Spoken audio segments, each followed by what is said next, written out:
Hi welcome to another day. ഞാൻ ഈ വവ്വാലിൻ്റെ ഉടുപ്പൊക്കെ ഇട്ട് എങ്ങോട്ടാണ് പോകുന്നതെന്നല്ലേ? Come let's go. നവകേരളത്തിൻ്റെ ഒരു പരിപാടി നടക്കുന്നുണ്ടായിരുന്നു കേട്ടോ അവിടെ.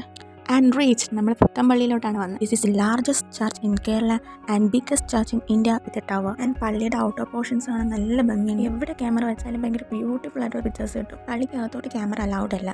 നമുക്ക് ഈ വട്ടത്തിനുള്ളിൽ കാണുന്ന സ്ഥലത്തോട്ടാണ് പോവേണ്ടത്. ഈ ആകാശം കാണാൻ നല്ല ഭംഗിയില്ലേ? പിന്നെ അങ്ങോട്ട് പോയാലോ? ഞാനൊരു റോയൽ എൻട്രിയാണ് ഉദ്ദേശിച്ചത്. ഇല്ല, നമ്മൾ 20 രൂപ കൈ കൊടുക്കണം ടവറിൽ കയറാൻ. ഇത് ഉണ്ടാക്കാൻ പറ്റ പാടുണ്ടല്ലോ. നമ്മൾ നേരെ ടോപ്പിലോട്ട് ലിഫ്റ്റിലാണ് വരുന്നത്. നമ്മൾ ഈ കാണുന്ന വിൻഡോസിൽ കൂടെയാണ് കേട്ടോ പുറത്തോട്ട് നോക്കുന്നത്. ആ ഒരു വ്യൂ എന്ന് പറയുന്നത് ഭയങ്കര ഭംഗിയാണ്. ഭയങ്കര ഏഷ്യയിലെ തന്നെ ദ ഹയസ്റ്റ് ബൈബിൾ ടവറാണിത്. 260 അടി ഉയരമുണ്ട്. ഈ തൃശ്ശൂർ മൊത്തം നമുക്ക് ഇവിടെ നിന്ന് കാണാൻ പറ്റും. എൻ്റെ മുഖത്തെ സന്തോഷം കണ്ടാൽ നിങ്ങൾക്ക് മനസ്സിലാവും. എനിക്ക് അത്രയ്ക്ക് ഇഷ്ടപ്പെട്ടത് ടോട്ടൽ വ്യൂ. കാറ്റൊക്കെ കൊണ്ട് സുഖമായിട്ട് നിൽക്കാം. ഇവിടെ നിന്ന് വടക്കുന്ന അതിനൊക്കെ കാണാം. ആൻഡ് ഹോൾ സിറ്റി നമുക്ക് കാണാൻ പറ്റും കേട്ടോ. പിന്നെ ഇവിടെ മുൾക്കിരീടത്തിൻ്റെ മോഡൽ, കാഹളം, പിന്നെ കുറേ ബൈബിൾ, ഡിഫറെൻറ്റ് ലാംഗ്വേജസിലുള്ള Bible, Chinese, Latin, Greek, English, അറബി, അങ്ങനെ തുടങ്ങി ഒരുപാട് ലാംഗ്വേജസിലുള്ള ബൈബിൾസ് വെച്ചിട്ട് അവിടെ നമ്മൾ സ്റ്റെപ്പ് ഇറങ്ങി പോകണം. അപ്പോൾ കാണുന്ന ആദ്യത്തെ ഒരു പിക്ചറാണ് ഡ്രീം സിറ്റി എന്ന് പറഞ്ഞിട്ട്.